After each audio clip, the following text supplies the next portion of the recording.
It's a crisis. We are legitimately in a crisis right now. Kentucky children traumatized, neglected, and often abused. With nowhere to go, We should all be outraged. are promised a better future in the state's care. But as of now, they're still being forced to sleep in an office space like the L&N building right here in Louisville or a hotel. In my opinion, children not being properly cared for, my orders not being followed, that went on for months and months and months.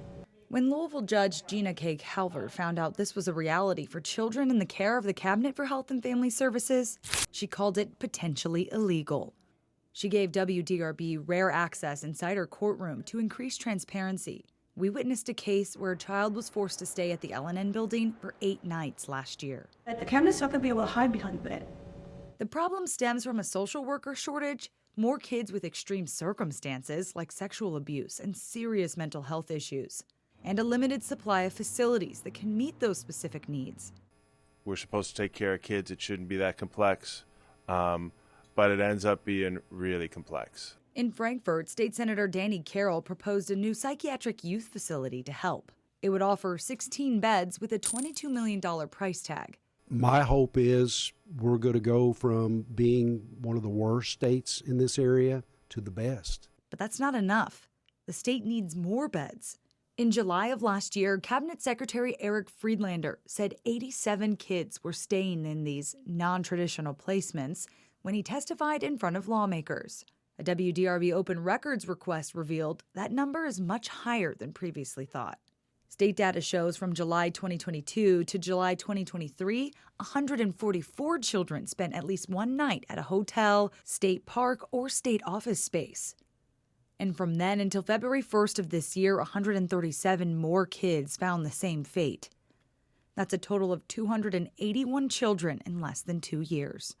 The way that I view this is children that come into the custody of the cabinet, those become Kentucky's kids. Those become our kids. We're responsible for these kids. Family law attorney Allison White says more awareness about what's happening will bring faster solutions. Everybody in the state of Kentucky should hear this and say, oh no, the buck stops here. The buck stops now. Like, this is it. We're not leaving these kids to sleep on the floor of an office building. The state says children at the L&N building don't sleep on the floor. When WDRB asked to see the space, the state denied our request. Instead, it sent this video of renovated rooms with new beds and decorations. White says to think twice about what the room renovations mean. If this is a short-term issue, this is a one-time thing, those steps probably aren't necessary. You'll also see a mini fridge, books on the shelves, and games. But White points out there aren't showers and no access to a full kitchen. This is a snapshot inside just one of several state offices used to house kids. They're vivacious, they're smart, they're funny, you know, they want to be engaged and they want to connect. And they're just great, happy kids that need some support. And it's our duty to give them that support. Any major change, though, would still be months away. Meanwhile, kids as young as 7 years old find themselves removed from their homes in need of dire help. There are a lot of children suffering. There are a lot of children that need help, and they need support, and they need the Commonwealth to care. To care for Kentucky's kids. Reporting with Jason Riley and photojournalist Zach Crabtree, Monica Harkins, WDRB News.